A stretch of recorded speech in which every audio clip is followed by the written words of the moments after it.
pono ole e como ole ai, ke kule ana e awa mo puai. No nani na we ui ai, no ka awa e inu mai ai, na pohaku e pae pae ai. E ku'uwahi mo o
Times call for new sounds, y'all.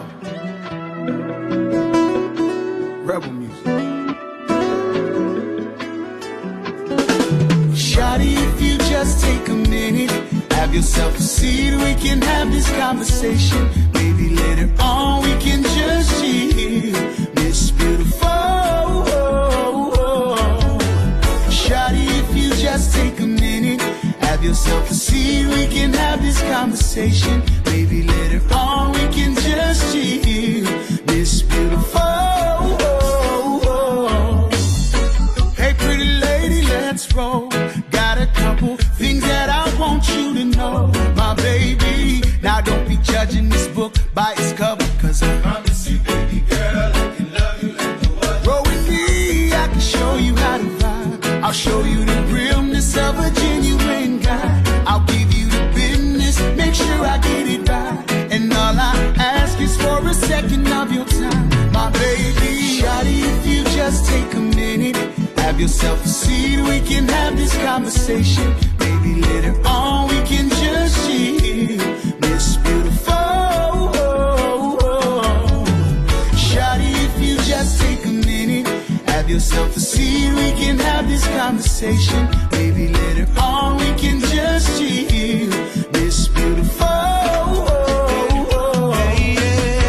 Follow my lead, girl, but not too fast. Take another step, I do the rest. I do my best, dress to impress. I know that you mean it, to respect your feelings, my baby. So amazing. Oh, my princess, my princess, my woman. Whoa, my baby. Shawty, if you just take a minute, have yourself a seat, we can have this conversation. Maybe later on we can just chill. Miss Beautiful, shawty, if you just take a minute, have yourself a seat, we can have this conversation. Maybe later on we can just chill. Miss Beautiful, shawty, why don't you take a load off? And I help you take your clothes off, yeah. Baby, I bet your day was so rough, yeah. So I'ma rub your body so soft, yeah. I know that you just wanna lay there, but I might as well Do something to you that'll make you pull your own hair. So baby girl, just let me to you. By the end of that, I'll make you say, Shawty, if you just take a minute, have yourself a seat, we can have this conversation. Maybe later on we can just chill. Miss Beautiful, shawty, if you just take a minute, have yourself a seat, we can have this conversation. Maybe later on we can just chill. Miss Beautiful, shawty, if you just take a minute, have yourself a seat, we can have this conversation. Maybe later on we can just chill. Miss Beautiful. This is a civil defense message. This is a severe weather information statement for Sunday, August 6th at 9 a.m. The Central Pacific Hurricane Center reports Hurricane Dora entered the Central Pacific Basin Sunday morning. Hurricane Dora is located approximately 1,100 miles southeast of Hawaii Island with sustained winds of 140 miles an hour and is steadily moving westward at 21 miles an hour. At this time, Hurricane Dora is expected to pass safely south of Hawaii Island. The National Weather Service is tracking a high-pressure system northeast of Hawaii Island. Due to this high-pressure system, the National Weather Service has issued a high wind watch and a fire weather watch for the island of Hawaii in effect starting Monday morning. Due to the high wind watch and the fire weather watch, expect very strong trade winds and gusts and drier conditions to impact Hawaii Island on Monday and Tuesday. Hawaii Island residents, please take this time now to secure outdoor items and avoid any outdoor activities that involve the use of fire or a fire ignition source. Civil Defense will continue to monitor the situation. You will be informed and updated should conditions change. This is your Hawaii County Civil Defense Agency. Your feel-good island music station, KWXX Hilo, KAOY, Keala Kekua. You feel good, island music station, KWXX. Aloha, aloha, kulune tu vai maka.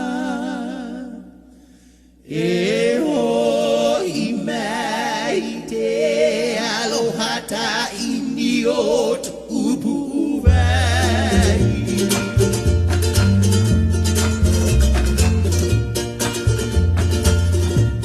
Aloha, aloha, kulunei kuwai maka. Eho imaite aloha ta iniot ubuwai.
e ke aloha ka umea I kau ahe nei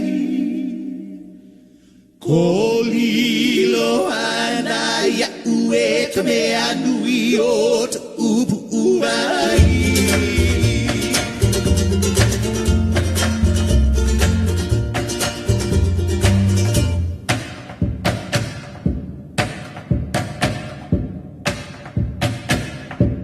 O ia o koni me ka palapalai patch. Me ke mele o ke aloha e vehe ana I alani I ka hikina I keia la pule keo aku I aloha nui mai kako o vau keo kaimana. O vau keia o ka vehia. Hauoli I keia hui ana o ka kou maka ho'omaka o ka mahina o au kake. Ai, holo viki no kumana. Aia kako. Mali e hauoli loana na makua I keia ka ho'omaka o ka maka hiki kula hou I keia pule.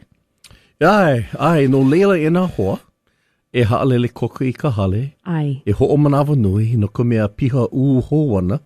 Nā ala nui I nā kaa o hua, ka poe holopaiki kala, na keki holopaiki kala, me ka poe hele wāwai I nā kula no leila, ho'omanawa nui kako. Ai, e nā homana, he aka mai paha ka ho'olala I ke anu ka lole, ka ulu I ke eke, ka ho'oia I ka lako pono o nā mea pau, I kokua I nā makua.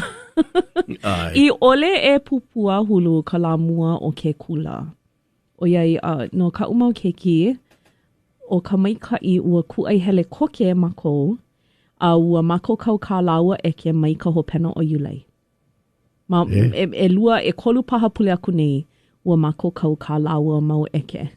Mai, koho mea la he kumu ko laua mama. Koho mea la, o ia ke kai mea, ano, maka wala au ana me na makua. Ano maku kau na haumana. Ka hoi ana I ke kula. No leila mai kai. Make I ka hoi. I ke hoi na haumana, na hoa aloha, a oina mea ho. Ai, no leila e maku kau kako me ka mana o lana. E mai ka I wale ana no kia makahiki hou. O ia.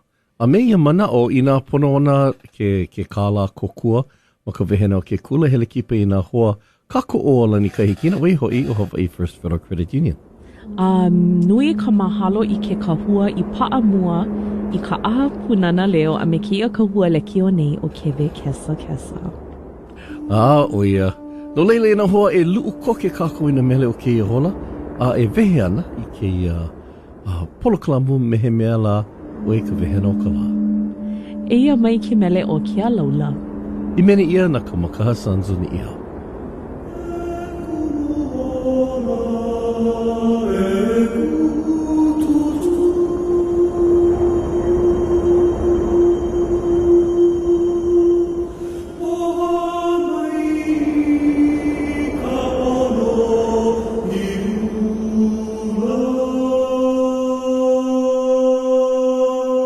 Veia ke alaula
ora ia te ao heo me Maile Swing.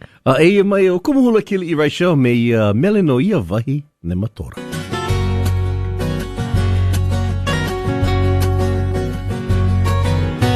E ne matora hakolo I ke andu me ka pouli o kale poilan. E la laua e tama ama ama me ka mehana e ake.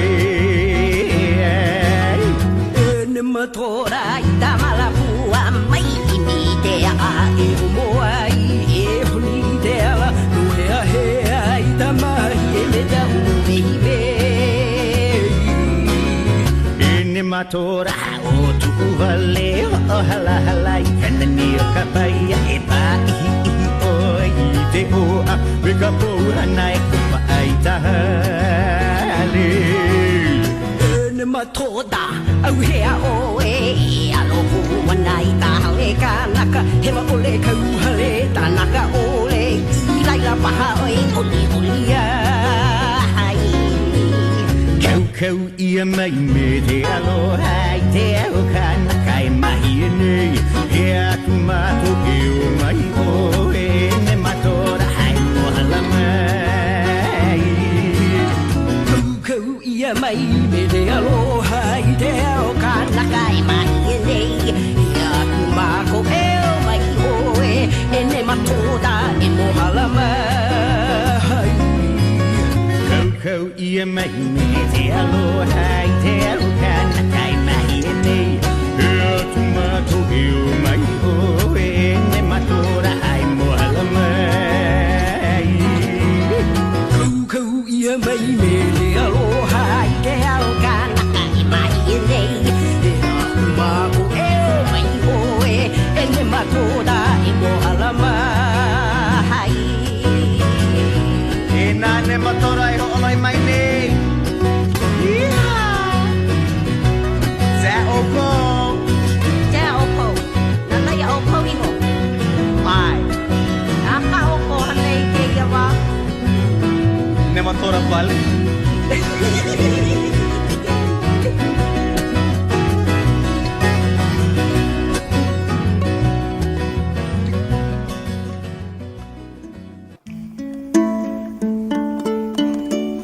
Just reminiscing a little bit.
Kumon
connect mai, maui ua lele mai no homane i hiki ai ke komo. Aka ua halele vau, ua pona vau e hele ke kai hanana mau ahu iau maka ke kaumoko lele maka poa ono, i ke vau i ka mea aloha ma hoi ani kaua i ka lele ana i luna, alawa i hono ka maka i maka au au. I kai, i ke vau i ka hei hei. Ho mana o wau, o lelo ke kahi au. Kupono loa o hilo no ka hei hei waa. No ka mea, ano malie no malia paha me ke lai ka wakahiko. Aka no ale no paha me ke lai ka wakahiko o iei, ke manawa malie o loko no ka palekai. Aka ina no o ka ko i ka wakahiko, kupu mai ke ia wahi, o ia no ko kako panaina o iho i o kai palawa. Kai palawa, o lelo ia he wahi he enalu ma kahi o ka waha o ke kahawai o Wailuku. Polo le a ka wahi a ka lohe, o ia no ke kahi ana puina nalu puna hele loa o ke ali o ka mea meha i ka waha i hoea mai na ale mai ka akau, poi ma hilo, ho'omaka ka puina nalu ma kai palawa, ma kahi o ka o Wailuku, a holo loa a i wailoa. A ike kako, ano like ke la kahi mi poi a ia nalu, me kahi i hei ai na waa, no leile ike kako, a ale ke la ke ano ke kai i maki nui i ano ka hei waa. I nā he hilo oe, he hilo kāua, no leila, mai ko u wā li o iei kukulu ia paa ka pale, o pale kai ia, ke la pale kai. Mai ko u wā li ano o ana, o iei lohe wau, he po ina nalu, kaulana, paa kiki ka ike ana, o iei o ko aloa o kai. O ko aloa. A ka he mina ma ke kahi ano, o iei a ole kako ike maka i ke ia po ina nalu, a ka he nani ka lohe ana. A me ke ola o ia inoa no ka mea, a ole i kama aina ma ia inoa, ale i hele i ke kula o lelo Hawaii. Ano leila, ke ia manawa, aia ke kahi ho ailona, e kuana ma kahi o ke la wahi kapa i o kai palaua. A ke kalaiwa i hilo paliku ma hamakua, i ke ia kona inoa, i ke ia manawa no leila. O ia no ka inoa o ke la ipukukui. Ma leila ke kahi o kai palawa. Ke no o kako i ka inoa o kai palawa, o iho i ke kai o ka palawa e holo ana. Ale i ke nui a ka ui ke makawau ke kahi maumanawa i na kohola e komoana i ke awo hilo. Ke waku, ke kahi wā ai mako maka wā kaulua, i ke ia, ke kahi me ka pepe i loko nei no leila. O i ono he kai palawa. Mahalo nui e kai mana, o ia ka pana eino o kia pule. Me ka mahalo i nā hua ma Hawaii First Federal Credit Union. E ho o mawaku kako e mai o ho o P.E. Brothers. Me ke mele o Kalena Kai.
KWXX.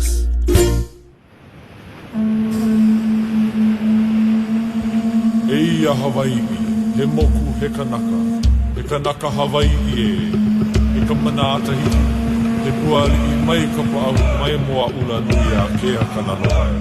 E o Hawaii.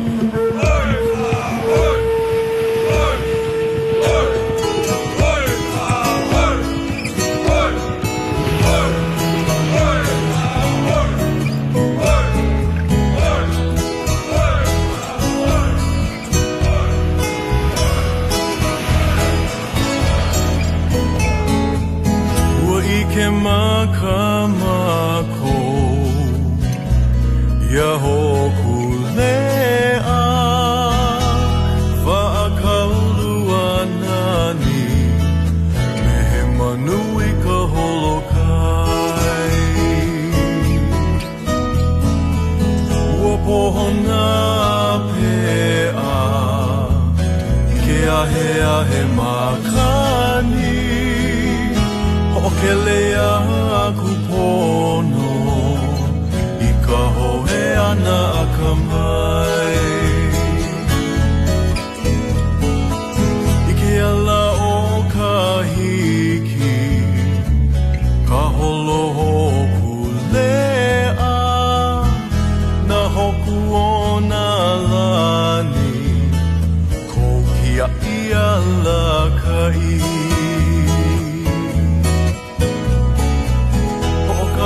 no kia I nana no e malama maloku no kona mana na holokai Hawaii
Mahana mai i ke alo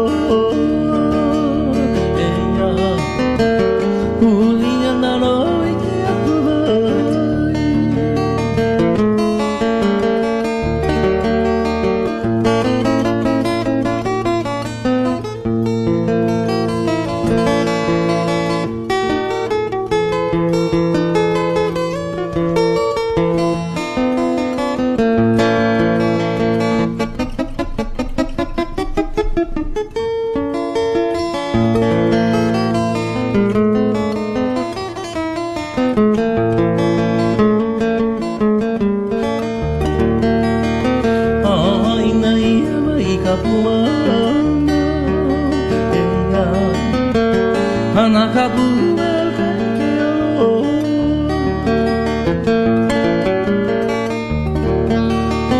haina ia mai ka pua ea hana ka pua ka ke alo a iu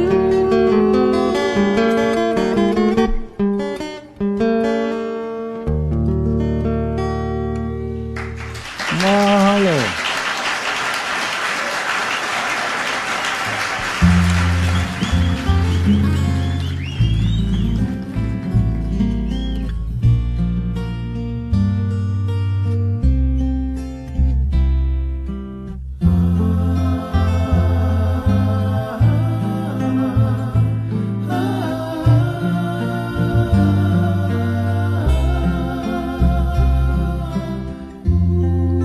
Kauai ka vai olohia o ka hua loa kokohi ka vai puhia e tu aloha e o mai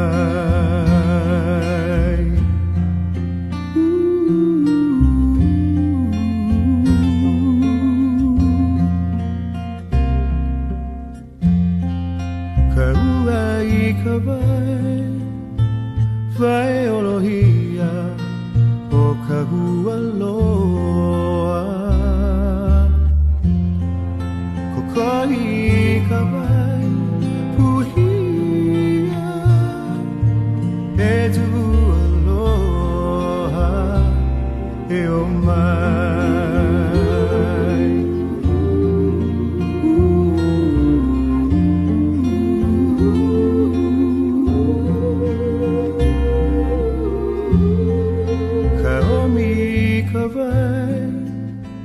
vai mapuna alei ka poli pahei ka vai lohia e tu aloha e o mai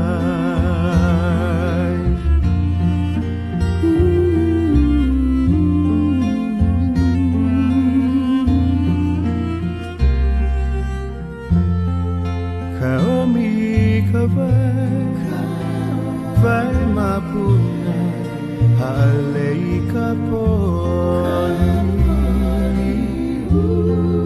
pahei ka vai lohia e tu aloha e o mai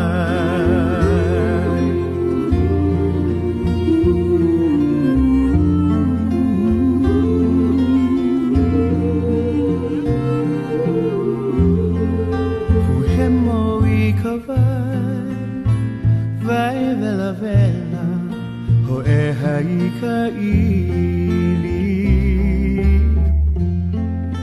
e inui ka vai a kena e tu aloha e o mai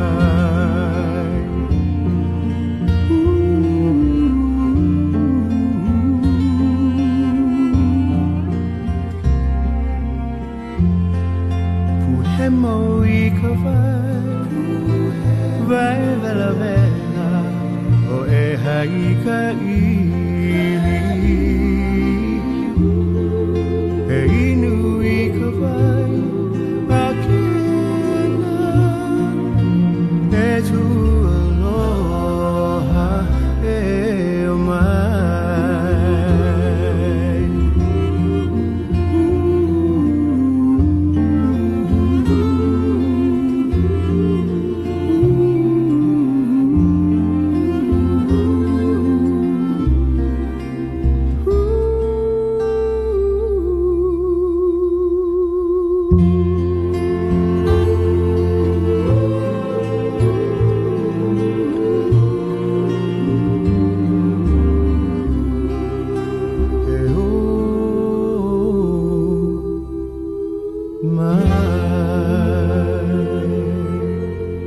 Oia o kumuhula kia li I Rachel me ke mele o e o mai.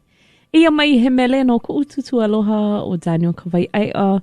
Ia mai o ahu lili a ole no kona lili a ka no kona kuhi kuhi ana ka ho ike ana I keia wahi o ahu lili ma kona aina o kaupo. Ia mai o ho o kena.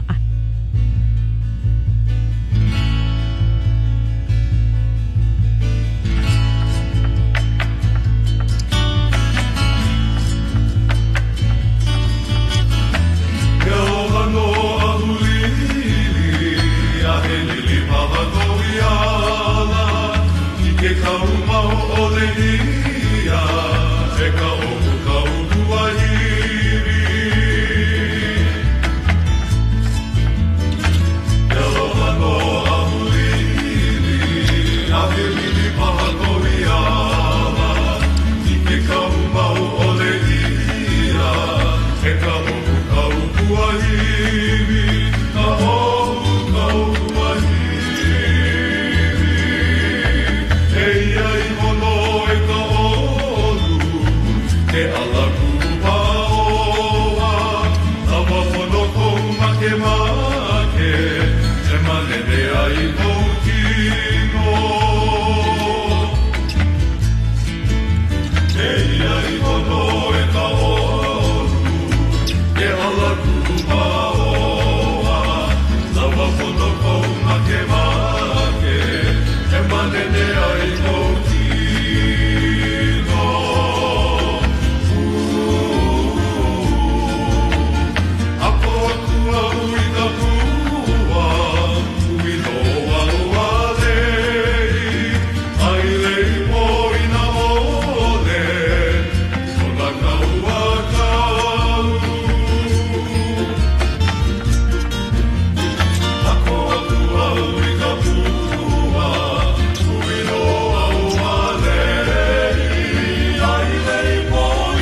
ke hiki mai o nei me he o kulei kai mana la kahiko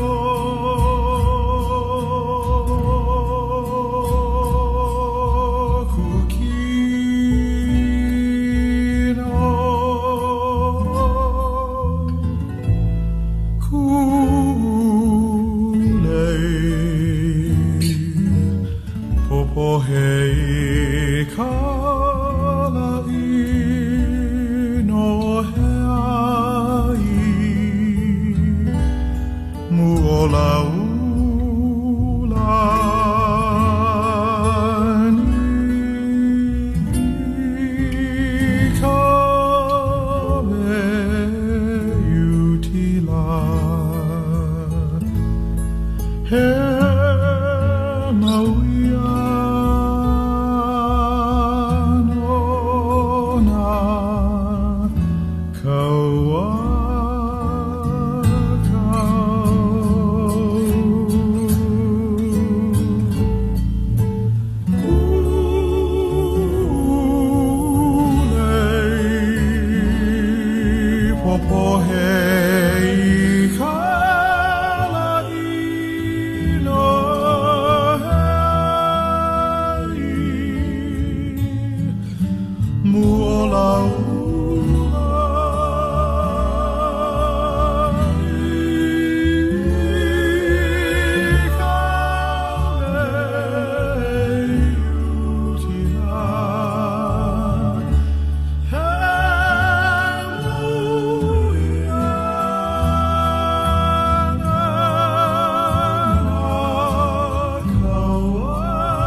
O ia hoi ka Brothers Casimiro me mo o laulani no Kanoi Lawa o Willie.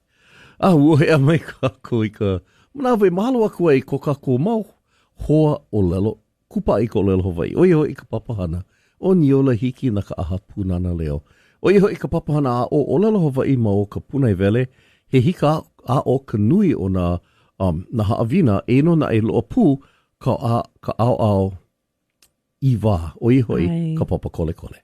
Aua koma mua kaua ma ke ano he hoa launa, he hoa kipa ma ia mau papa kole kole a he kupai anaha. Ma mua o ka kokako kelea o ana, ka helea maai ia papa no Zoom. Ua paa mua ke ia, ma ke komo ana I ka papa kole kole I ke ia na haumana like ole, mana wahi like ole, e hui like ana a lo kahi ma ka hoʻoi kai ka like ana I ka olelo Hawaii a he nani. He nani maulino. No leila ina make o ko e komo a kaino e kele ka I ole ma niole hiki kiko aha punana leo kiko o roga no ka ike pili hoaku. Mahalo e na kumu kupaa o kumu alika a me na kumu ea pau e aua mune ia kuleana o kia o makapuna I vele ma niole hiki. Oia.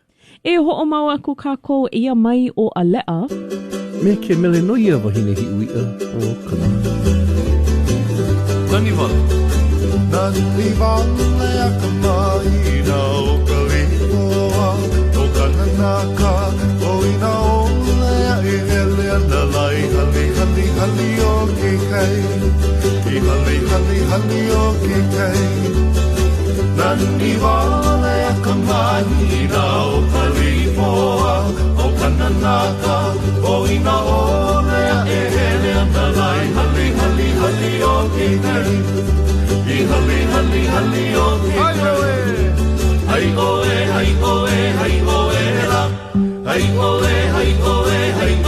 la Ua paahole I ka pohaku a ke kanaka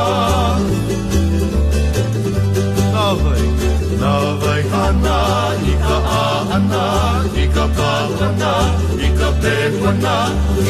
push ana I ka poha aku a ke kanaka O ka pā kauna mea ka mahi Nā mohola ila I ana I ka polai Koni koni ana I ka iwi hilo Hali hali hali o ke kai I hali hali hali o ke kai O ka pā kauna mea ka mahi Nā mohola ila I ana I ka polai Koni koni ana I ka iwi hilo Hali hali hali o ke kai I hali hali hali o ke kai Hai oe, hai oe, hai oe hela Hai oe, hai oe, hai oe hela Ua paa ole I ka poha ku a ke kanaka Nā vai hana I ka ahana I ka pāpana I ka pēpana I ka push ana I ka poha ku a ke kanaka Haina Haina mai ka puana lau ka lipo a ho kananaka O ina ole a e hele ana la Hali hali hali o ke kai I hali hali hali o ke kai Haina mai ka puana lau ka lipo a ho kananaka O ina ole a e hele ana la Hali hali hali o ke kai I hali hali hali o ke kai Hai oe, hai oe, hai oe hela Hai oe, hai oe, hai oe hela Ua paa ole I ka poha ku a ke kanaka Nā vai sana I sa ahana I sa pāpana I sa pēpana I sa push ana I sa poha ku a ke kanaka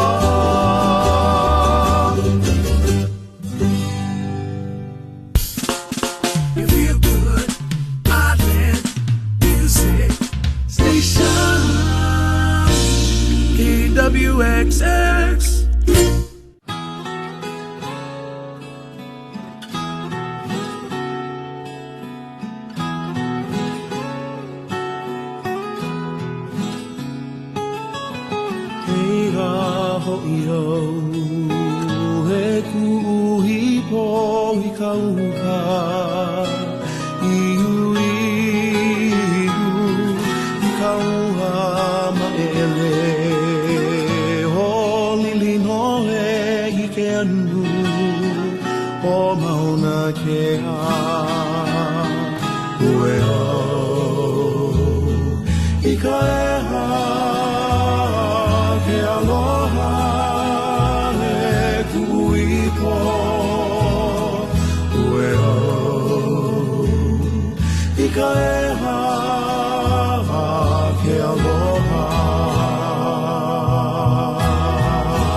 Hina, he alawa iki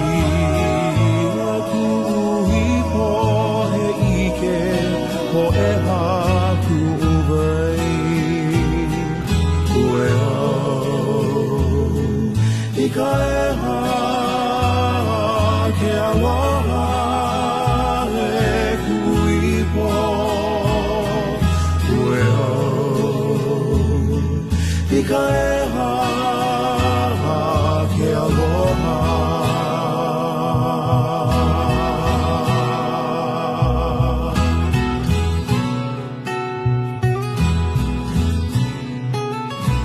Nani hamokua I ka umu le hua mahi e I ke halo o ka pali I laila ka ua I pili ai me ole ke aloha moa Ue au I ka eha ke aloha e kuipo Ue au I ka eha ke aloha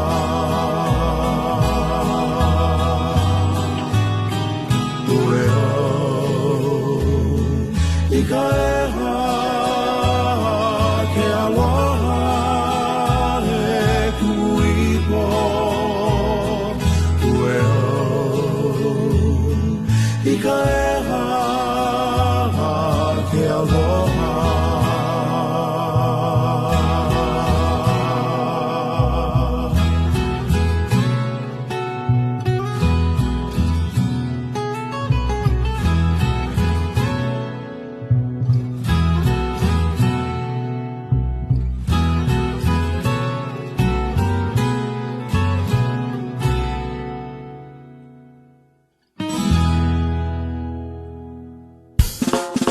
Your feel-good island music station, KWXX Hilo, KAOY, Kealakekua. You feel good, island music station.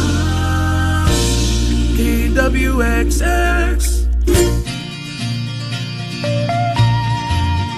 Nani wale ka hiona o ka manula o ka iwi maka o na nala no hoi ka malula ula ulu na hele ho I ka lehua ilihia I ke alala o ka hanu o hana ke o kila uni hei ka mana o ho o hila Anu ala o hana ke oki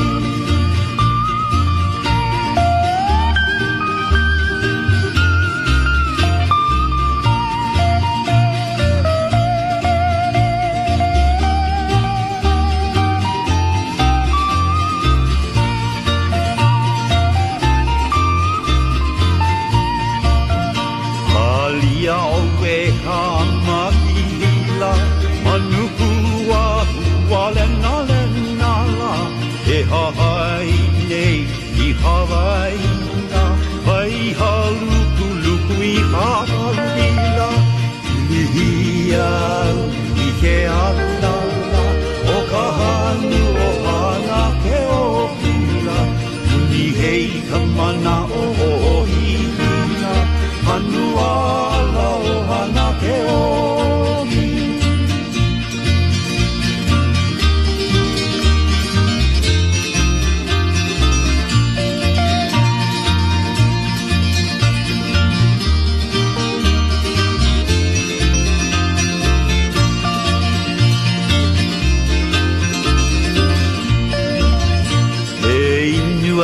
Au a he nala I ka waile hua I ka manula Hoi ho aua elo la A ho I a e ho ola I lai I lihia I ke alala O ka hanu o hana ke o hila Uni hei ka mana o ho hila Anu ala o hana ke oki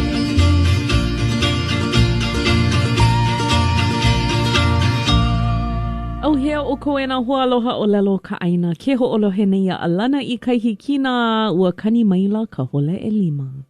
Oia, ke holo wiki nei no ka manawa.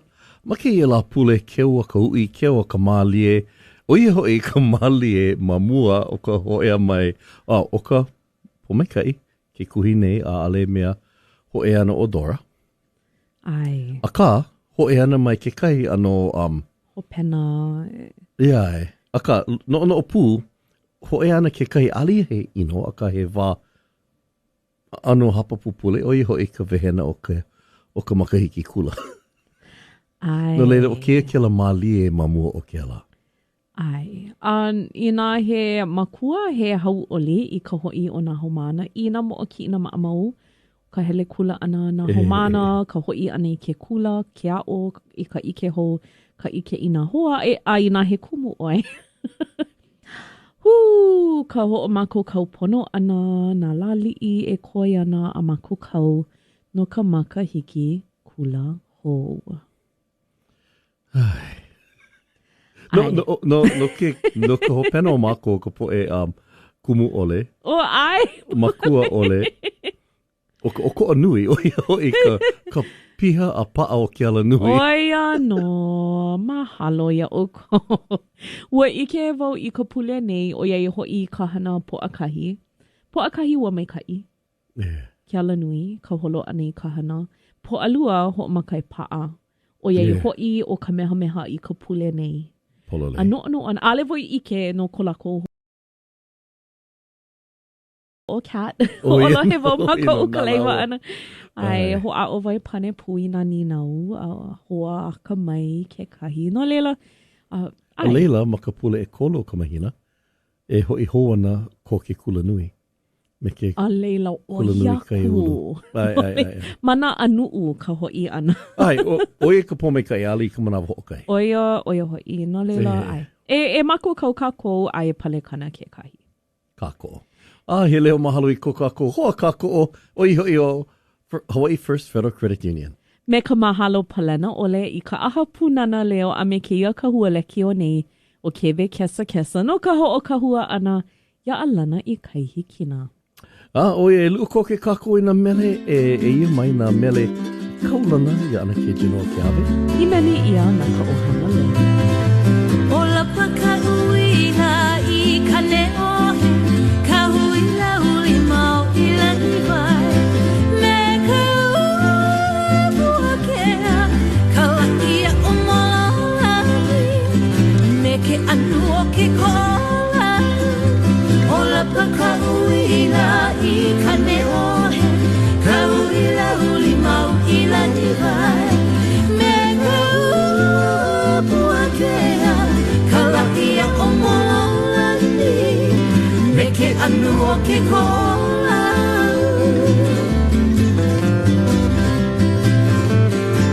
Ha'aheo iana ua ki papaka. Kahi a ka lehu e ki paho o na nea mai ho i kai. Ha'aheo iana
here for the party. KWXX, Oh, yeah. your feel-good island music station.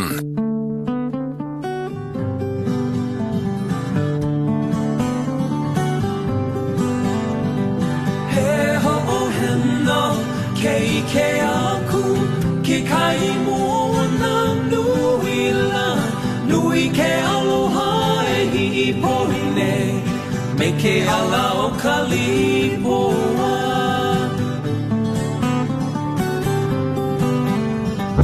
he ho heno ke aku ke kai moana nui la nui ke aloha e hi poine me ke ala o kalipoa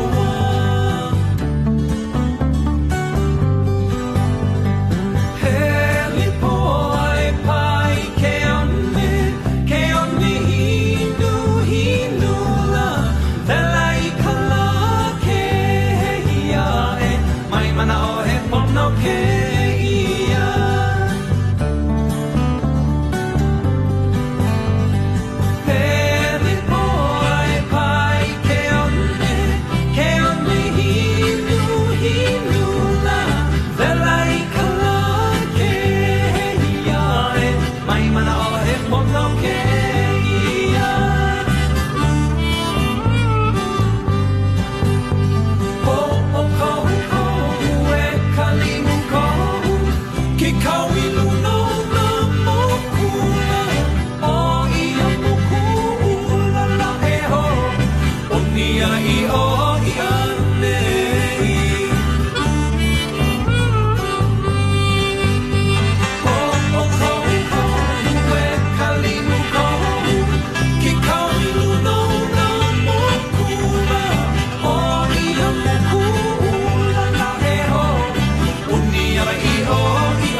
Ania pa'aia mai Na mana mai a oka Waluna e noa Mana lunilingili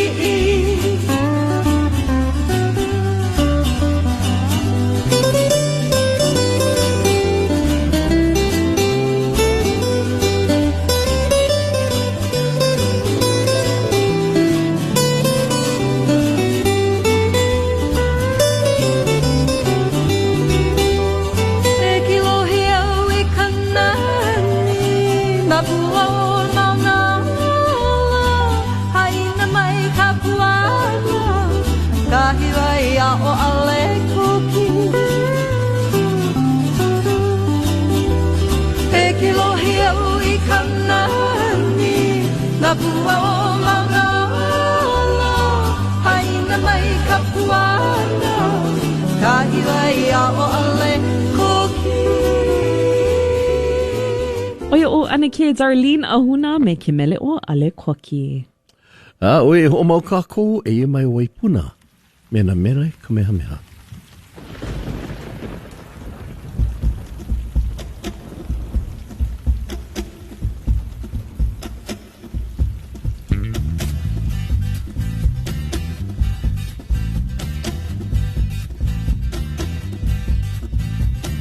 Ole mai mea I ka ihe a kamakani Hao mai na alea kiki pu'upu'u La au ka laihi ana ke anu O I kana helea o mahiki I kana helea o mahiki Ole wene a ka ihe a kamakani Oh, mine alea ke kipu Hela au kala ihi anake anu I kana helea o mahiki Ek akula oi Ek kamalana ia ke kipu Ku akula oi kamalana Olu kamaka uka uhawe o ui Nini iau e haka pua o koe e ha ike anukan elea ue ka akula oi E kamalana ia ke kipo Kua kui ka pahu kua ka awa awa hanane e ke kikala O kuhilo kini o ilu ulu ui ke one o hanakahi Kua kui ka pahu kua ka awa awa hanane e ke kikala O kuhilo kini o ilu ulu ui ke one o hanakahi Mege I poala Mehe I pola ka makalena o ke ko'ola Ka hua I kana hele mahule ia Hele I ke alo o mo'ola Elo ka hua ka I hele I te pali loa Hele I hingi pili noho I kana hele No wale I hono I ka hua e Pahe ala I nalu I hone Alo hawa e ka ia mehe I hoa Mehe I pola ka makalena o ke ko'ola Ka hua I kana hele mahule ia Hele I ke alo o mo'ola Elo ka hua ka I hele I te pali loa Hele I hingi pili noho I kana hele No wale I hono I ka hua e Pahe ala I nalu I hone Kua kui ka pahu kua ka awa awa hanane e ke kikala O kuhilo kini o ilu ulu I ke one o hanakahi Kua kui ka pahu kua ka awa awa hanane e ke kikala O kuhilo kini o ilu ulu I ke one o Noi puna I kawa a pololo a ka ino Ke na hala po lau E hala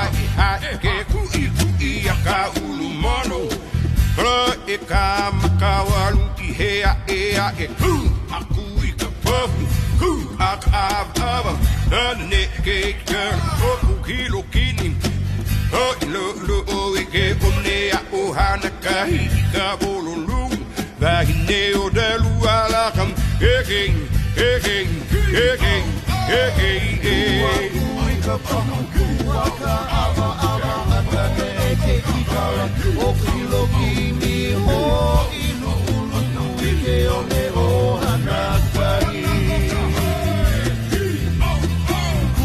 Kui ka pahu kuaka ava ava hana ne ke kikala o hilo kini o ilu ulu ke one o hana kahi o ilu ulu ke one o hana kahi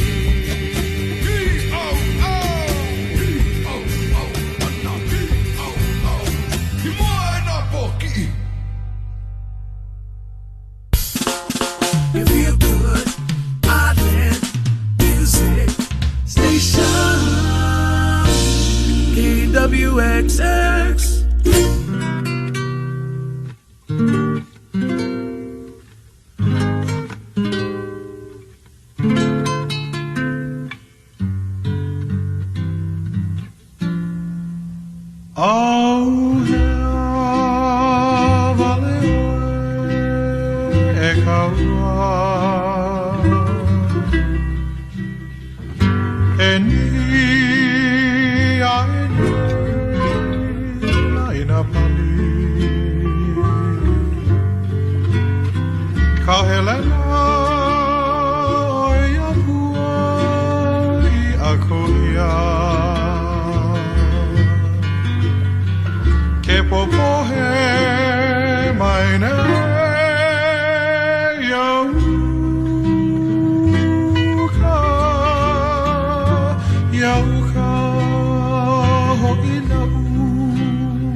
Feel Good Island music on KWXX FM.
O i hoi o makaiwa kanui me iola nā uiwi. E ho mau kako e mai o da blalas me ke mele o pane mai.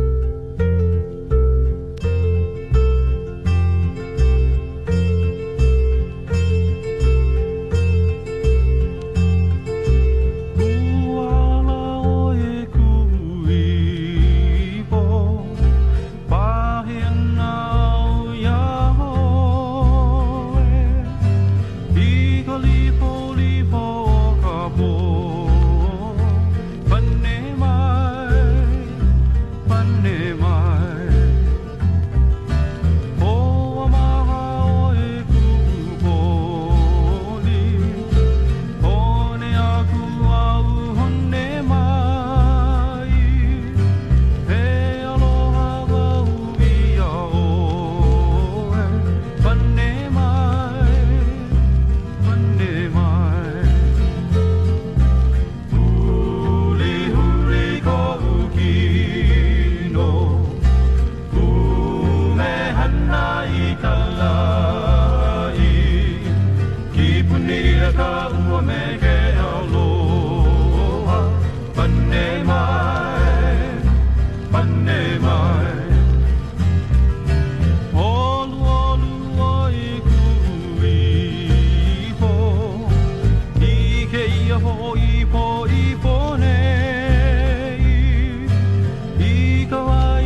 hana kahi Kalehu hanani o pana ewa E kawai e kalai Awe ke kili hunei ua Kawana o hilo hana kahi Kua hihi nani o mauna kia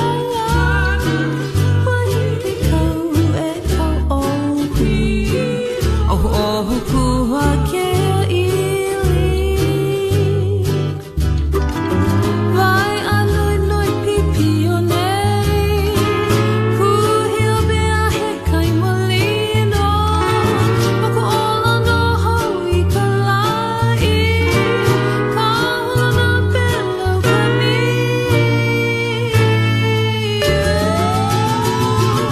Kanani iu kanani iu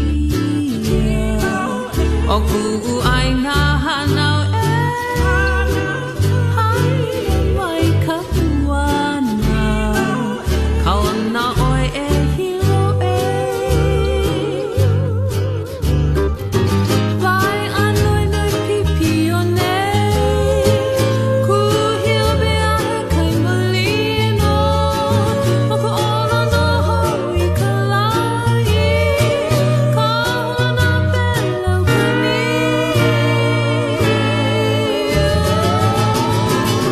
O kanani I o kanani I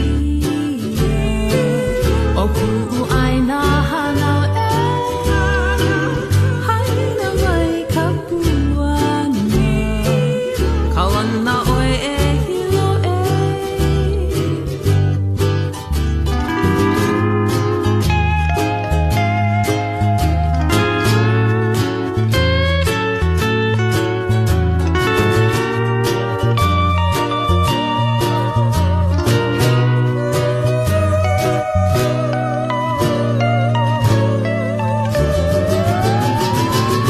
Kanani I o kanani I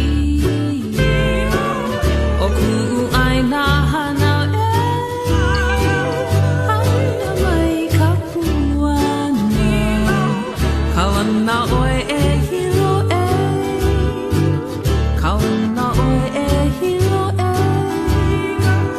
Kawana oi e hilo e Kawana oi e hilo e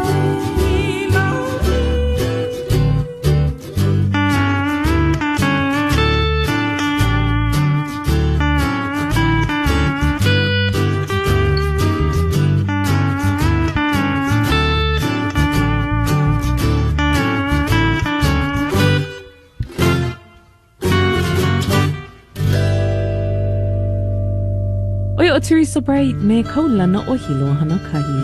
Ia mai o paani pila me ke mele o nani.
kani a ka pio walu I ke kula I kono mai ana ia u e na ue aku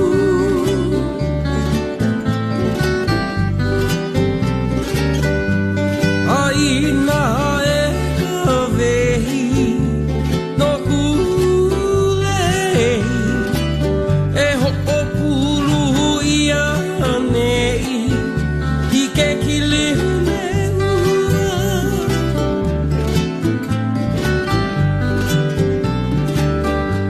Haina e ka vehi no kulei e ho'o pulu ia nei I ke kili ne ua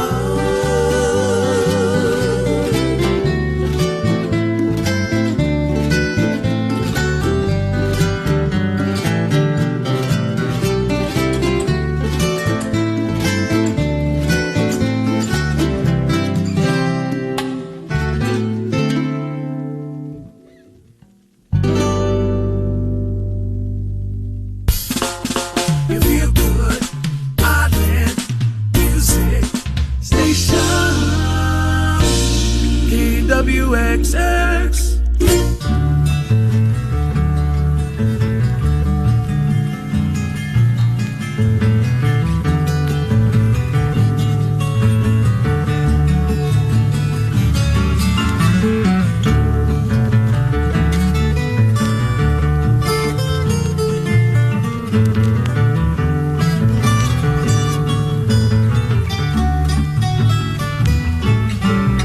Halaiwai a ka maruti ke ala nui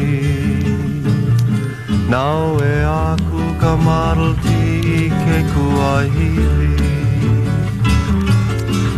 Halaiwai a ka maruti ke ala nui Nau e aku ka maruti ke kuahili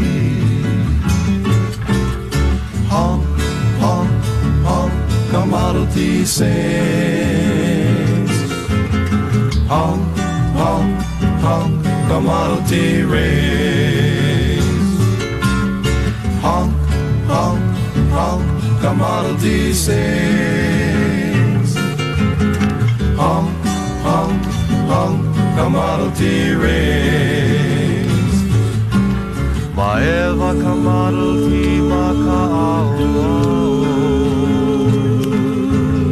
E leo ka holo ana makamaruti Maeva ka maruti makaao E leo ka holo ana makamaruti Honk, honk, honk Kamaruti sings Honk, honk, honk Kamaruti rings Honk, honk, honk Kamaruti sings Honk, honk, honk Kamaruti rings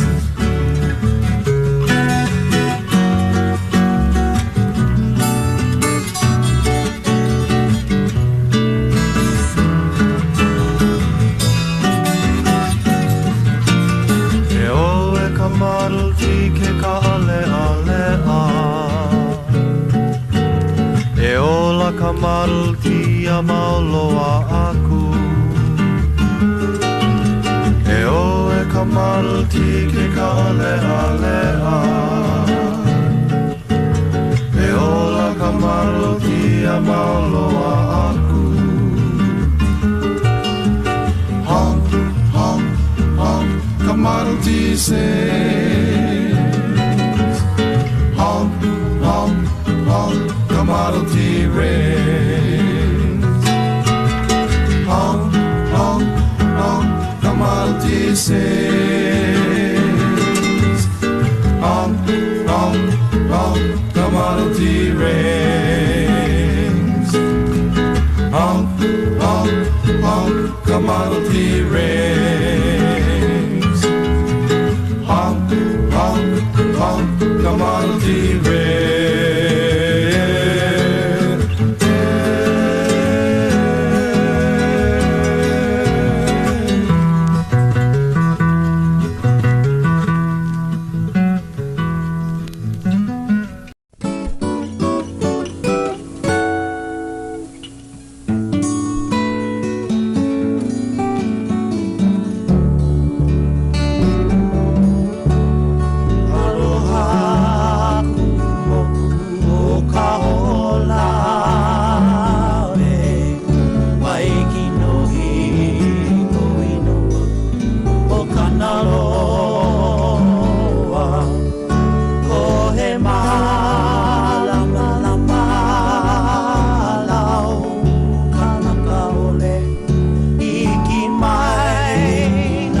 O iho i o olo mana me mele o ka ho'olawe no Donald Lau Vanessa ho'olohe ana ma ka hale kulani. O ia awa hiki mai no ka wā e nānai ka ko I ka pō. Me ka mahalo, ia Hawaii First Federal Credit Union I ke ka ko'o ana mai I ke ia mahele o alana I kaihikina. E lua wahi e kipa ai ma ke kiko vaina o Parker Ranch ma wai mea ma ke kiko vaina o hilo ma hilo nei. I nā he kukulu hale kau e imi ana, ma lia e hua kai ana, ka li kaia ana paha, ke kuai ana I kaa, ke kuai ana I hale, e kipa ina hoa o leila, I mea e ho'oia I ke ko o nā pahu hopu. Oia. Aia ka ko, ma ka pō o La'au Pau, o ia ho I ka pō hope o Kianahulu o Poi Poi, aia na ai ka ko, ma ka mahina o Mahoi Mua. Maika I o iei ke ia o La'au a e kolu La'au, yeah. Maika I ke mau pō La'au e kolu no ke kanu ana I nā kumu La'au ulu nui ana, e liki me ka ulu. No ke kanu ana I ka ulu maika I, a ka no ka poe La'au lapa au, o ke ia ka wā maika I he ohi I ka La'au. No leila ka hele ana ki I ka La'au no ka a hana ana I ka mea e lapo ai ke kanaka, o ke ka wā kupona no ka ohi ana. Mai ka I no ka ohi ana I na hoa, ma kai ke kai. No leila e kipa ia la kou a hua mai ka launa ana me na hoa o kai. O i hoi ko ka kōpua mahina. Mahalo e kai mana, o ia ka pō o La'au Pau, Ma'ane I ma'alana I kaihikina. E ho'o mau aku kako e a mai o Jeff Rasmussen me ke mele o Kipa Hulu.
This song was written for the Charles Lindbergh Estate in Kipahulu on the island of Maui.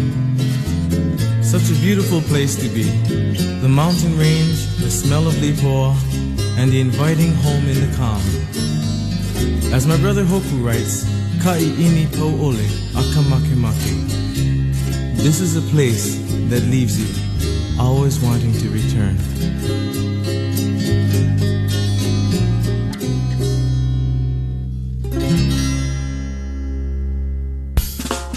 You feel good, Island Music Station, KWXX.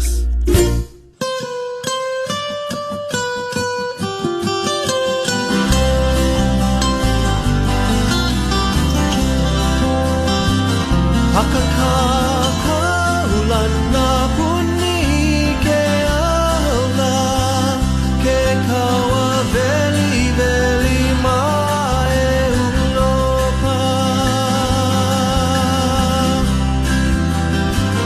Hakakaulana puni ke aula ke kawa veli veli mai ulopa. Nakanu pepa iha I mailala poka topi toka I kareli. Nakanu pepa iha I mailala poka topi toka I kareli.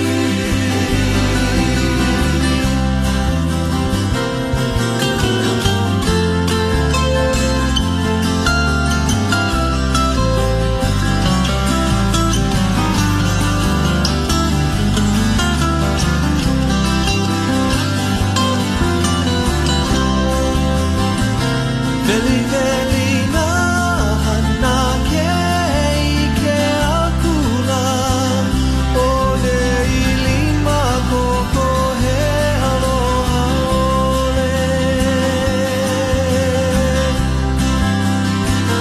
Veli veli na hana ke akula ole I lima koko he aloha ole.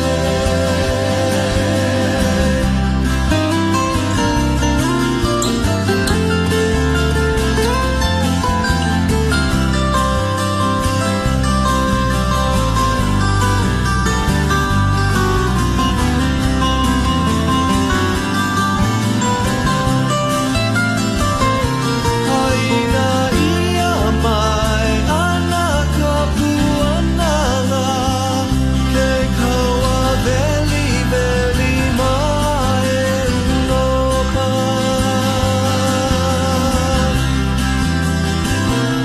Haina ia mai ana kapuanala ke kawa veli veli mai ulopa.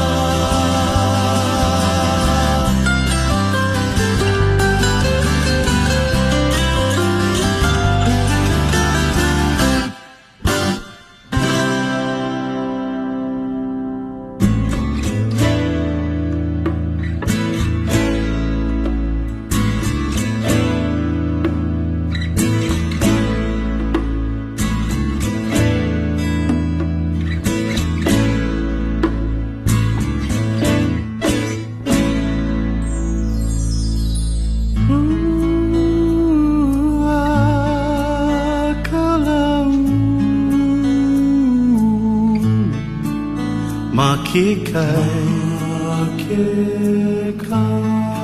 no Levi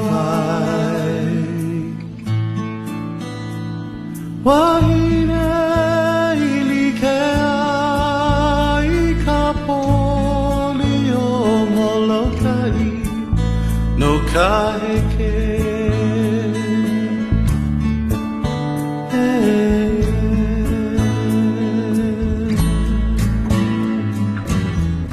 Nane vale no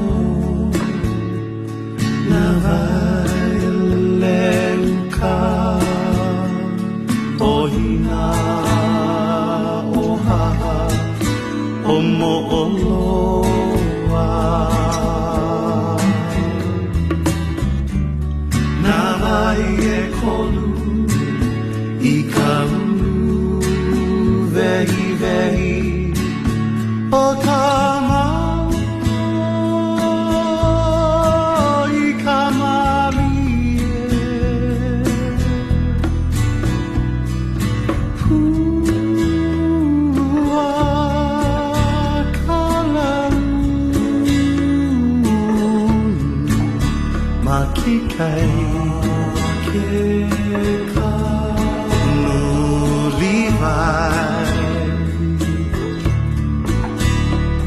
Wahine ke ai ka poli o Molokai no kaheke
Station KWXX Hilo KAOY Keala Kekua. You feel good, Island Music Station KWXX.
Oi hoi o Anakala, Gabby Pops Pahinui. Me ke mele o Uanani Kauai. he nani no kia la pule ka vehe ana I kia pule ho he pule paahana no ka nui o ka kou e paana kia la nui na kaa e paana na ano I ke hou aku ka hoi ano o ka poe haumana I ke kula he po mai ka I maoli no. Oia, he wā e ho manawa nui ai ka kou I na loli o ke ia wā. Loa ka au mahalo, loa puka au ho manawa nui ai. Ho o maku kau I kau pola kope he kanaka inu kope e ho oia I ka lako I ke kope I hiki ke ho o manawa nui na loli o ke ia pule. Oia, he leo mahalo ke ko kako hoa kako o Hawaii First Federal Credit Union. A me ka mahalo palena ole I keio kahua lekio nei o kewe kesa me ka aha punana leo. Ka ho o kahua ana ia alana I kahikina he mau makahiki a kuni. Ai, kana oi. Oia. No leila e luu koke kako I na mele o ke hola hope o lani kahikina. E hia mai o? Kaulana nā pua. E nana mai a mako nā pula nei au e honu. E ala mai kako e nā kimi nā mamo ka aina aloha. Aloha wari a aina ko kako ka hua. Au e ka iri e ka hopu e hui nei. E pai ho ia ka poha kui pā mai la ke ka hua hale ho. No kako e nā pua e honu nui. E ala e ka I ka mahi ka palena. I mua aloha ka leo ka lana kila.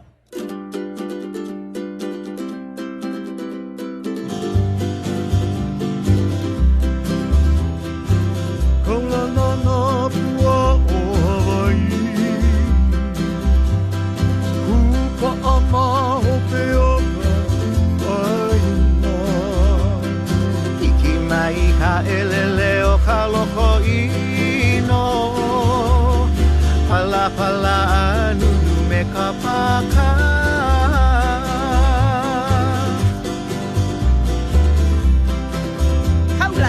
Kaulana na pua o Hawaii Atu paama hope o ka ainai Iki mai ka elele o ka loko ino Pala anunu me ka paka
ke kanaka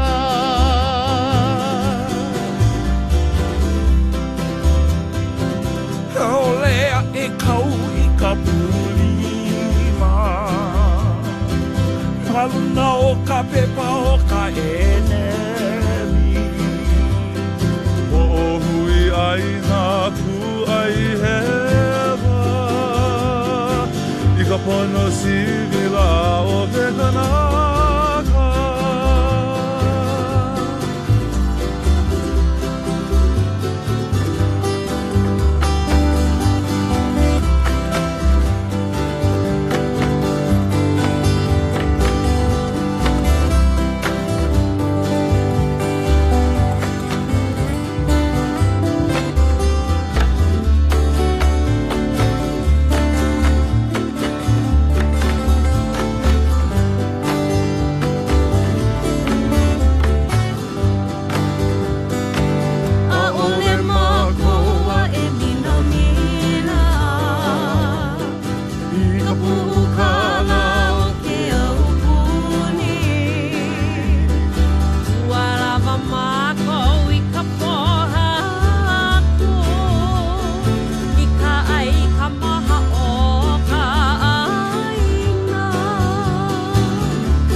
Mahope mako o lili ulani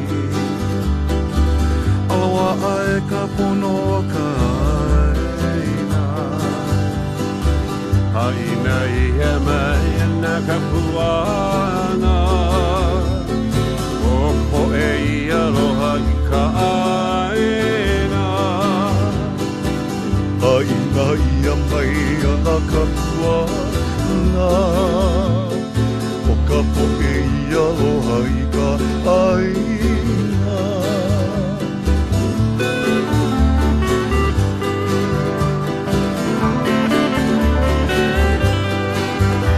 Aloha aina Mahope mako o lili ulani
ke aloha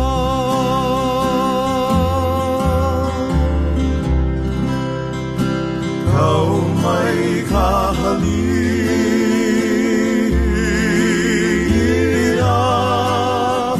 e ke aloha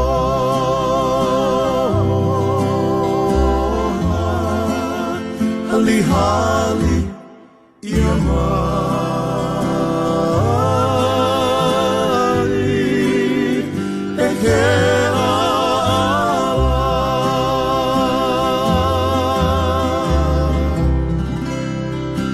kau mai ka halia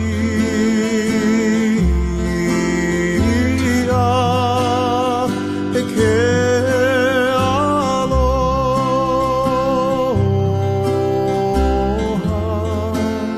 hali hali ia mai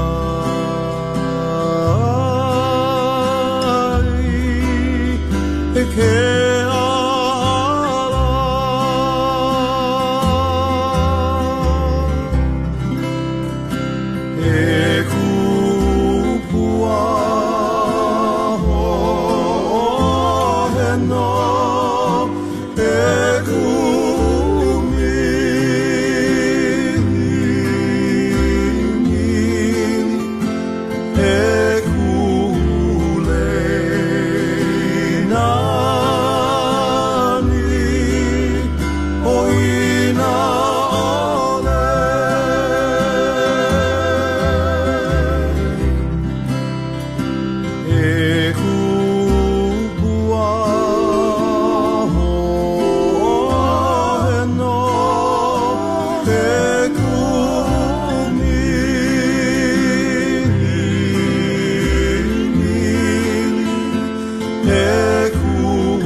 O ia hoi o Gary Halia Mao me lo paka ho o pii.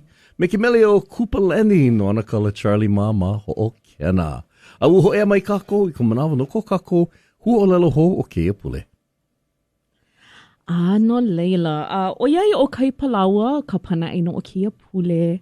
Nana na kako I kia hua o lelo o palaua, ka palaua. Ua ano laha kia hua o lelo o palaua. O iai, nui ka ai palaua ana o ka poe. Ke o lelo ai palaua, o ia ke la ano palaua ku ai ia, he omo palaua. He omo palaua, ka o iho I ka inoa, o iai he o lelo haole I ho o Hawaii ia. Ai. No ke la mea I hana ia ka palaua. Ai, o ia ke kahi, no leila. Ho hana I ka palaua no ka palaua. Ho o hana ia ka palaua he ana pauka, no ka puhi ana I ka palaua a ka koe ku ai ai ma ka hale ku ai. He mo o lelo ho o make aka. Ma ke kula o Nawahi o Kalani o Puu, ku ai ia he ka a o hua. No ke lami kia ka awane he inua kona. Niuhi, hihi manu. O ke ka a o hua o kona inua o palaua. No leila, hele ma ko ho o la ana I ka hale ke ka a o hua hoa no leila. A o vo I ka pai kula haa no leila. Hele ma ko ka apuni, mahalo I kona nani, he ka a ho mio. A o lalo ana na ho mana kumu. No kia I kapa iai o palaua. Ale ka ko ai ana iaia. No ana kuhi la ko he pili vale no I kona kinona a leila ka no ana I ka omo palaua. A ole la ko I ike hei a nui a o kai. No leila, he haawina ia. Hua leki kona. Ua o ia ma ia la, ua ho ike ki'i o ke la palaua. He ano kohola makai. A leila, a vehevehe ana no ka ho'ohana ia. No ka hana lei ni ho palaua. He kuho ai lona no ke ali'i. A maho pe ua ano loli. Ke kuana I palaua no ka me.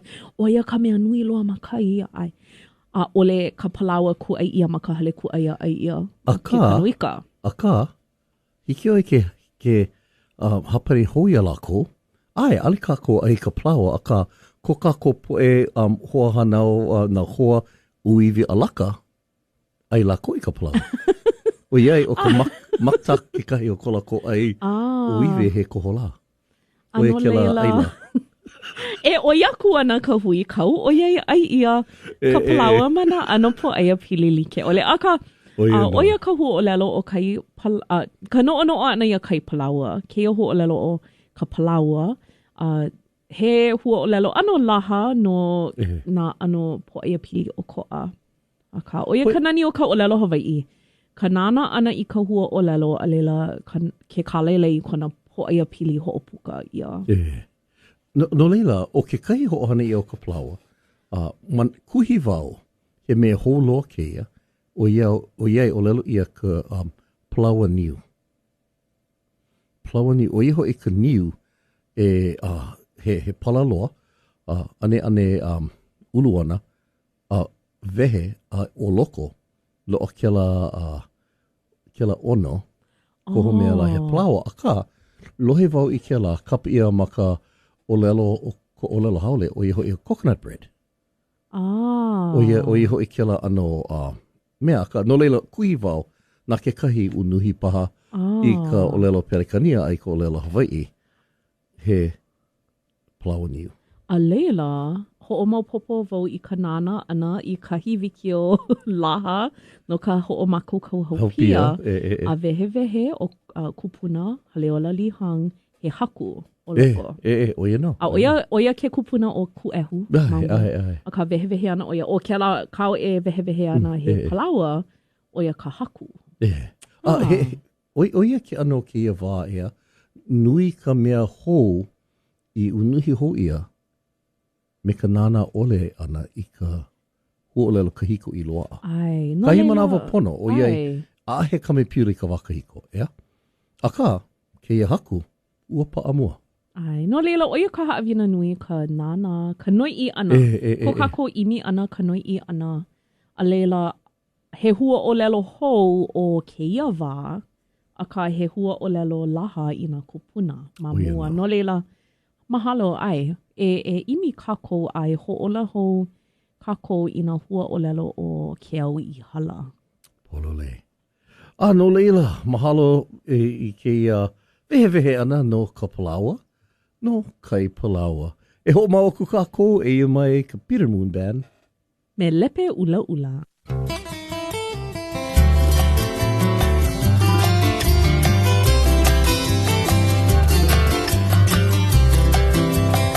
Lepe ula ula, lepe o ka moa, kaua kulina, aia ka peleu.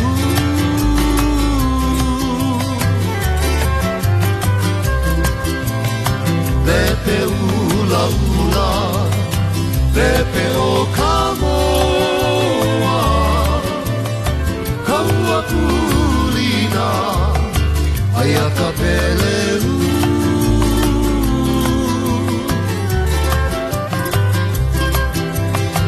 Keiki mai au, no ka waiae, no kiki pukairi, no vealilo.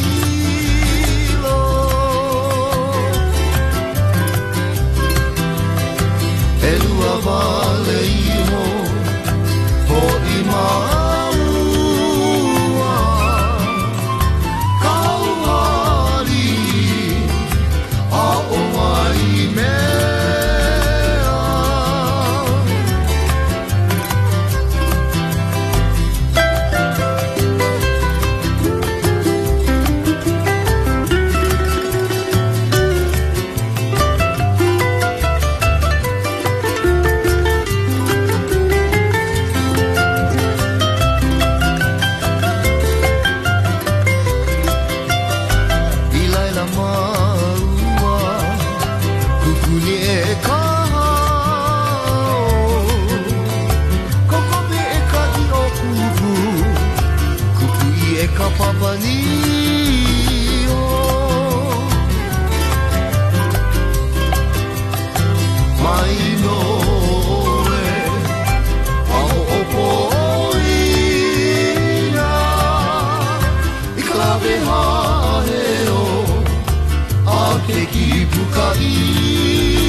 KWXX.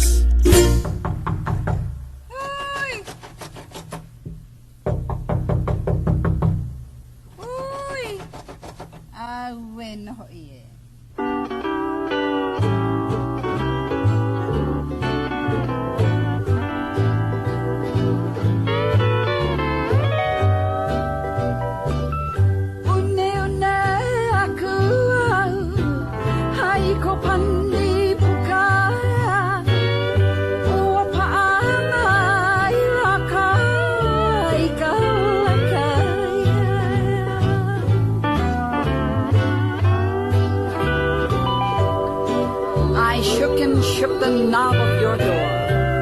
Why, it was locked within. You're a heck of a fellow, inviting me over and locking the door on me.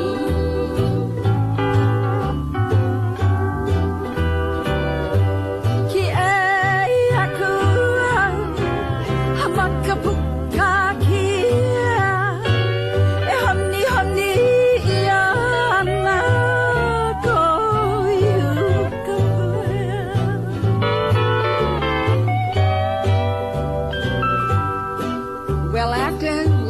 the door on me.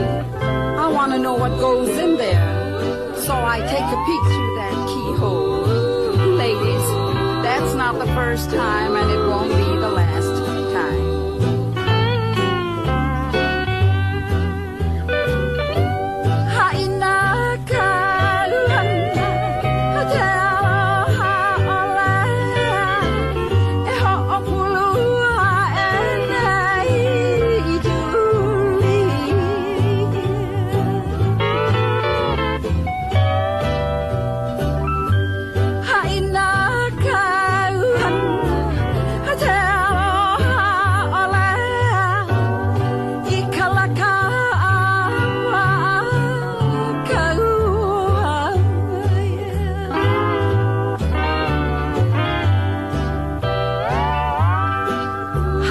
Meaning it's the end of my story about the keyhole song.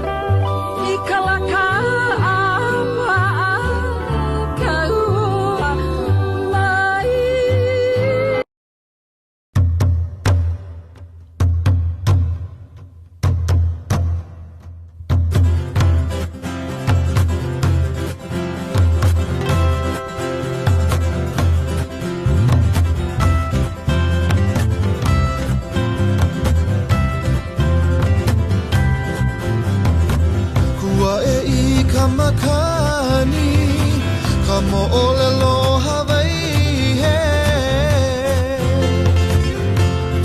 o ka humanu hahai mahuana ka pu'uvai o ka meha meha I ka moana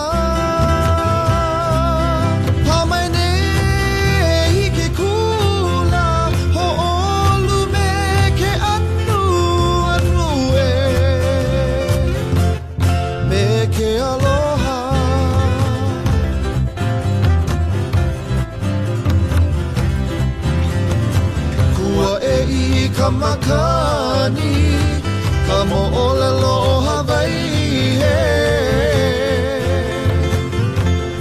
o ka humanu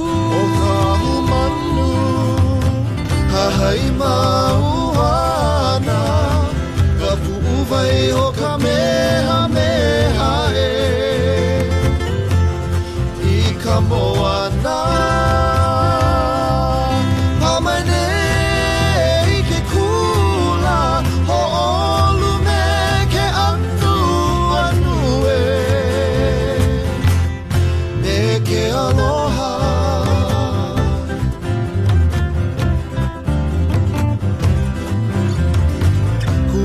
no kamanu kamo olelo Hawaii olili uo kalani mawana ke o Hawaii malama pono I ka aina kalahui Hawaii ho'olo pono me ka pai aina o Hawaii malama mau Hawaii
na ke e o Hawaii e Malama pono I ka aina e Kalahui Hawaii Ho'olo he ina pono me ka pai aina o Hawaii e Malama mau Hawaii Ho'olo he ina pono me ka pai aina o Hawaii e Malama mau Hawaii Malama mau Hawaii Malama mau Hawaii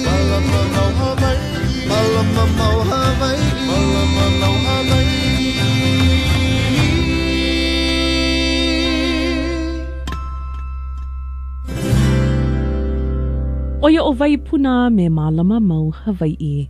E kau kako maluna o ke kaa a holo holo aku me Hawaii kake.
Makana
kahi kina me ke mele o nani pololu. A wai hiki mai no ka wā e ake ai ko kako no o e ulu ai ko kako ike no ka olelo no e au. Kako o ia ke ia mai hele e nā hua o Hawaii First Federal Credit Union. Hele kipa ia la ko ma ke kiko vaina o Parker Ranch ma Waimea. A ma ke kiko vaina o Hilo ma Hilo nei. A oia, o ko olelo no e au, oia hoi, ka niu pe ahi kanaka o kai palawa. Ka niu pe ahi kanaka o kai palawa. Ike kako, ma ke kahi mau wahi a uluana ki kumu niu a leila huki ia I lalo I ulu kuho me ala he kuno no ka hoe ana o kahi alii me ke ala. Aka ma ke ia wahi o kai palawa o iai ua ki e no na kumu niu no ke ano o ka moae lehua e pāmene I ka makani. Koho mea la he mau lima e pe ahe ana I na kanaka, e hea ana I kana komo mai, no leila. O ia ke kumu I kapa ia, o ia mau kumu niu, o ia hoi ka niu pe ahi kanaka o kai palawa. Mahalo nui e kaimana o ia ka olelo no e au o ke ia pule kako o ia e ko kako mauhua ma Hawaii First Federal Credit Union. E ho o mau aku kako e ia mai o ke kuhi kanahele. Me ka ulu a ke aloha, butterfly feeling no hoi. E pipu te ua I kala maho ta mahala mao ta pohuala. O oi mea ue tu hoa puhu pula hai mea e o hau uli e. Hano ke aka I ke hala butterfly feeling ma tuna. O ta pi hoi hoi I hoa noi ala. No ke ua ke aloha. Ha e tu hoa I hai le hola o tawai la ni ka pila. Te ahi ka he ka hai o ai loa la hui o hui nā hele. Hano ke haka I ke ala butterfly pili ma kuna. O ta pi hoi hoi I hoa nei alai. No ka ua ke alohai.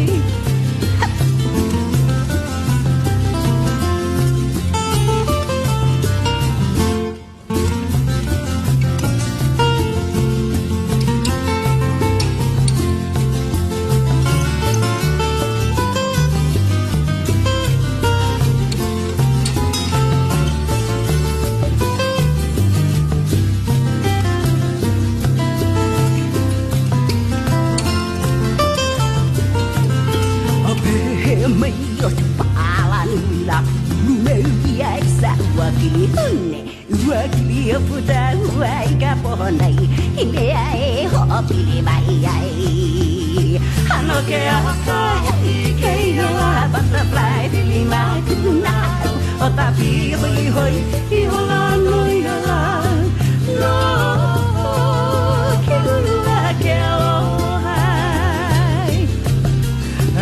Ue ta pi o kawanaola E hua ue ho I hola O hele o e tu hoa au moe la mahalo I ka taimi I loa mai ai Hano ke aka I ke ala butterfly pili ma kuna O ka pi hoi hoi I hoa noi ala No ke ulua ke aloha No ka ulua ke aloha Ke aloha pau o leo sa walai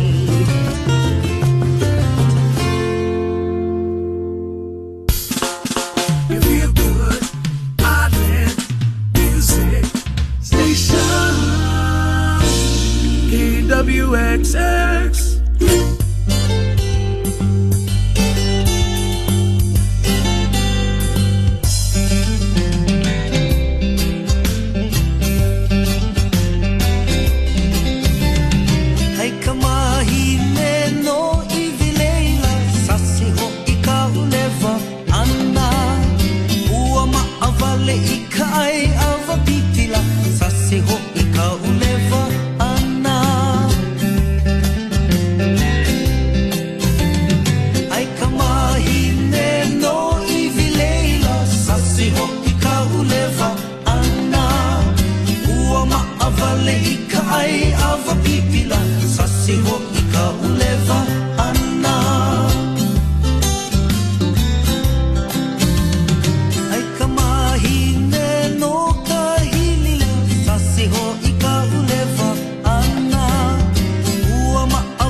i ka ulewa ana Ua maawale i ke kau e kakela Sase ho i ka ulewa ana Sase ho i ka ulewa ana Sase ho i ka ulewa ana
le ko taapana ua noho mau a kupa Ua noho au a kupa a ua inu wau ua aivo i ki kupa inu pu ina hine a ua ono loa ua ho ea kako i ka vai ho ea i ka hale o makau kena iai ai kupa o ea pā ki kumo ka no ono ki kupa ka mahalo nui ka noho puana me mao ka vehi no ke ia la pule o na mele Hawaii ma o ka olelo Hawaii malani ka hikina nei E ho I mai me maua o kai mana I ki o la pulea. E mai ka hole e hai ka hole e hiku. Ma alana I kai hikina. Oia, he leo mahalo ke e kokako hoa kako. O ia hoi Hawaii First Federal Credit Union. Me ka mahalo palena ole I ka aha punana leo a me kia kahua leki o nei. O kewe kesa. No ka ho o kahua ana I ke ia polo kalamu leki o. He iwa ka lua a oi makahiki aku nei. Oia, no leila e nā hoa. A hiki ke pule hae? Hui ho. O ka pana, kai